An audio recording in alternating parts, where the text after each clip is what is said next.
உயிரே உறவே தமிழே வணக்கம். கடந்த பிப்ரவரி 9 கார்டியன் இதழில் ஒரு கட்டுரை வெளியாக இருந்தது. வாசிப்பு இன்பத்திற்காக எதையும் வாசிக்காத இந்தியாவில் எதற்கு இத்தனை இலக்கிய திருவிழாக்கள் நிகழ்கிறது என்பது அந்த கட்டுரையின் மையமான கேள்வியாக இருந்தது. இலக்கிய திருவிழாக்களுக்கு செல்வது வெறும் சமூக அந்தஸ்தை காட்டுவதற்காகத்தான். ஒரு ஷாப்பிங் மாலுக்கு வேடிக்கை பார்க்க செல்வது போலத்தான் இந்தியர்கள் இலக்கிய திருவிழாக்களுக்கு செல்கிறார்கள். செலிபிரிட்டிகளை பார்ப்பதும் இசை நிகழ்ச்சிகளை கேட்பதும் கைவினைப் பொருட்களை வாங்குவதும் தான் இந்த இடம், இந்த இலக்கிய திருவிழாக்கள் என்கிறது அந்த கட்டுரை. ஒரு இந்தியரால் எழுதப்பட்டிருந்தாலும் அக்கட்டுரை கார்டியன் பத்திரிகையின் பிரிட்டிஷ் முதலாளிகளின் மனோபாவத்தை கொண்டிருந்தது. இந்தியாவை பற்றி மேற்குலகம் கொண்டிருக்கும் பாம்பு பிடாரர்களின் நாடு எனும் இளக்காரமான பார்வையையே அக்கட்டுரை பிரதிபலிக்கிறது.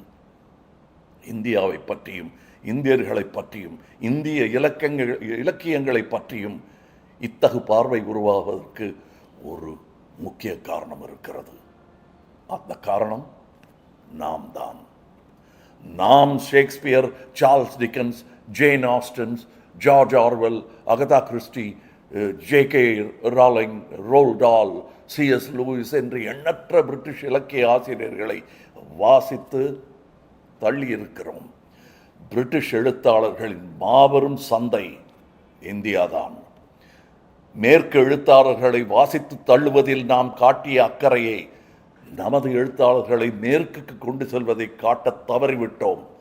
நாம் பாரதியை, ஸ்ரீஸ்ரீயை, சதாத் ஹசன் மண்டோவை, மகாஸ்வேதா தேவியை, சிவராம் காரந்தை, குவேம்புவை, பைரப்பாவை, பன்னாலால் பட்டேலை, பஷீரை, தகழியை, எம்.டி. வாசுதேவன் நாயரை, ஓ.வி. விஜயனை, புதுமை பித்தனை, ஜெயகாந்தனை, கல்கியை, கி. ராஜநாராயணனை, அசோகமித்திரனை, ஞானக்கூத்தனை, தி. ஜானகிராமனை, சுந்தர ராமசாமியை, நாஞ்சில் நாடனை உலக அரங்கிற்கு எடுத்துச் செல்ல தவறிவிட்டோம்.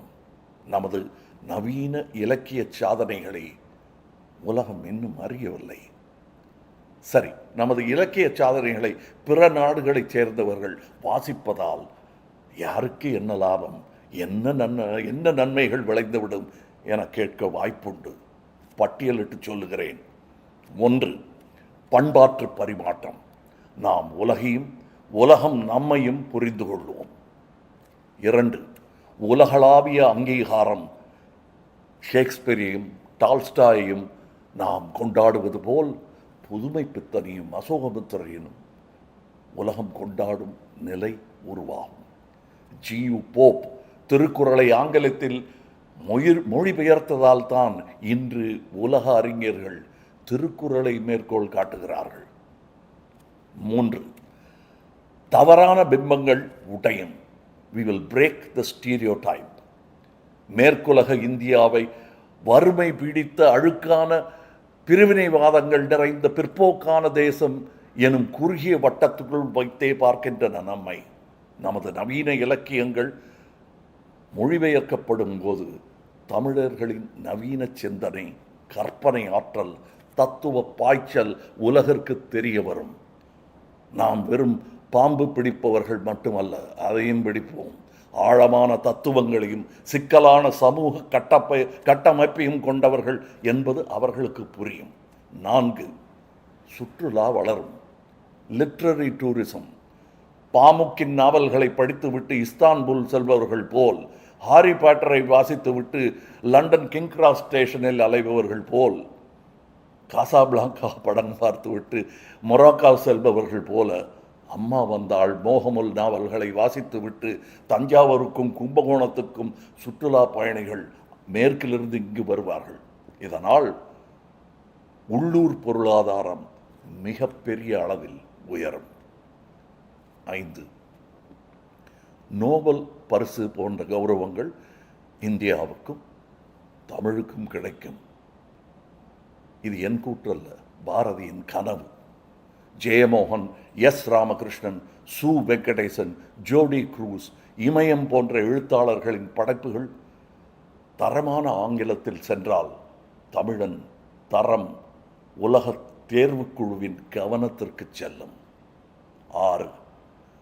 ஒரு நாட்டின் இராணுவ பலத்தை விட அதன் கலாச்சார பலம், த சாஃப்ட் பவர், முக்கியமானது. தென் கொரியா இன்று K-pop மற்றும் சினிமா மூலம் உலகை ஆள்வது போல் நாம் நமது நவீன இலக்கியம் மூலம் உலக அரங்கில் மிகப்பெரிய கலாச்சார ஆளுமையாக மாற முடியும். சுருக்கமாக சொல்வதானால், மொழிபெயர்ப்பு என்பது ஒரு பாலம். அந்த பாலம் அமைக்கப்படாவிட்டால் நாம் வைத்திருக்கும் தங்கச் சுரங்கம் நமக்கு மட்டுமே தெரியும்.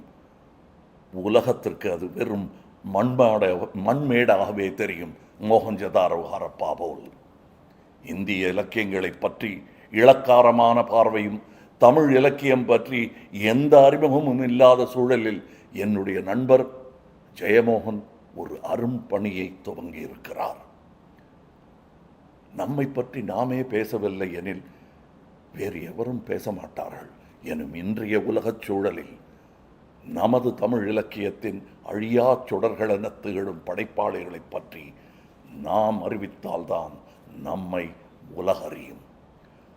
அதற்கான ஒரு முன்முயற்சியாக விஷ்ணுபுரம் இலக்கிய வட்டம் அமெரிக்காவில் நியூயார்க் நகரில் 2026 ஏப்ரல் 3 மற்றும் 4 தேதிகளில் ஒரு நவீன இலக்கிய திருவிழாவை நடத்தப் போகிறது. என்னுடைய நண்பரான எழுத்தாளர் ஜெயமோகனும் அவரது நண்பர்களும் திரண்டு உருவாக்கிய அமைப்பு விஷ்ணுபுரம் இலக்கிய வட்டம். தீவிர இலக்கியத்தையும் அறிவியக்க விவாதங்களையும் மட்டுமே முன்வைக்கும் அரசியல் சாராத பண்பாட்டு அமைப்பு அது. இவர்கள் தமிழகத்திலிருந்து 25 எழுத்தாளர்களை அழைத்துச் சென்று நியூயார்க் அவையில் நிறுத்தப் போகிறார்கள்.